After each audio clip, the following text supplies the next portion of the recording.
మాట్లాడవలసిందిగా కోరుచున్నాం. ఇక్కడ కూడిన అందరికీ నా హృదయపూర్వక నమస్కారాలు.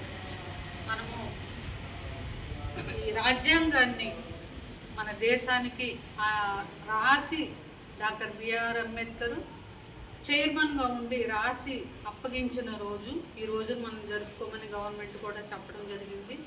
ఏపీఎం గారు చక్కగా చెప్పారు. ఆ రోజు రాజ్యాంగాన్ని రాయడానికి ఒక ముసాయిదా కమిటీని వేశారు. ఆ తర్వాత ఆ ముసాయిదా కమిటీకి డాక్టర్ అంబేద్కర్ గారిని చైర్మన్గా పెట్టారు. అయితే రాయడానికి స్టార్ట్ చేసినప్పుడు చాలామంది డ్రాప్ అయ్యారు. ఈ కొంతమందికి హెల్త్ బాగలేదని అలా కొంతమంది నాయకులు డ్రాప్ అయినప్పటికీ పట్టుదలతో తీసుకొని రాజ్యాంగాన్ని రాయడం జరిగింది. ఆ రాజ్యాంగాన్ని రాయడానికి 2 సంవత్సరాల 11 నెలల 18 రోజులు పట్టింది. 1,00,000 కాపీల్ని తయారు చేశారు అంబేద్కర్ గారు. ఆ 1,00,000 కాపీల్లో నుంచి ఇంకా తీసుకొని మెయిన్ రాజ్యాంగాన్ని తయారు చేసి మన రాజ్యానికి మన దేశానికి ఇవ్వడం జరిగింది. అది జనవరి 26వ తేదీ నుంచి అమల్లోకి రావడం జరిగింది. ప్రాథమిక హక్కుల్ని అమెరికా రాజ్యాంగం నుంచి స్వీకరించారు. ఆదేశిక సూత్రాలని ఐర్లాండ్ నుంచి స్వీకరించడం జరిగింది.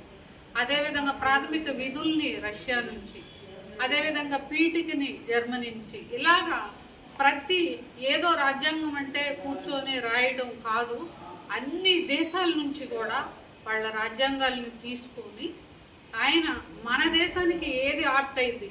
అన్ని దేశాల లాంటి దేశం కాదు మనది, లౌకిక రాజ్యం అంటే అన్ని మతాలోళ్ళు అన్ని కులాలోళ్ళు అందరికీ సమానంగా ఉండే విధంగా జీవించడానికి మన భారతదేశము అంత గొప్ప దేశం అన్నమాట.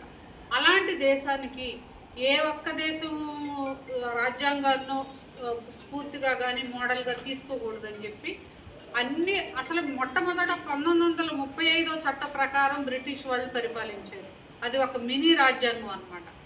దాన్ని మెయిన్గా చేసుకొని ఈ రాజ్యాలన్నిటిలో నుంచి మన రాజ్యాంగానికి కావలసినవన్నీ ప్రాథమిక హక్కులు ఆదేశిక సూత్రాలు ఇవన్నీ కూడా తీసుకొని మన రాజ్యాంగాన్ని తయారు చేయడం జరిగింది. కాబట్టి అన్ని ఇయర్స్ అన్ని కాపీలు చేయడం జరిగింది. దీన్ని విమర్శించిన వాళ్ళు కూడా ఉన్నారు. అతుకులు బొంత ఆ రాజ్యాంగం నుంచి ఈ రాజ్యాంగం నుంచి కాపీ కొట్టారు అనడం కూడా జరిగింది. కానీ అప్పుడు అంబేద్కర్ గారు వివరణ ఇచ్చారు. ఆ రాజ్యాంగాన్ని అక్కడ ఉన్నట్టు తెచ్చి మనం పెట్టుకోలేదు ఇక్కడ. కాకపోతే వాళ్ళ ప్రజలు ఇంతమంది వాళ్ళు ఇది ఫాలో అవుతున్నారు. మన దేశం ఇంత పెద్ద దేశము, మనం ఎలా ఫాలో అయితే బాగుంటుంది.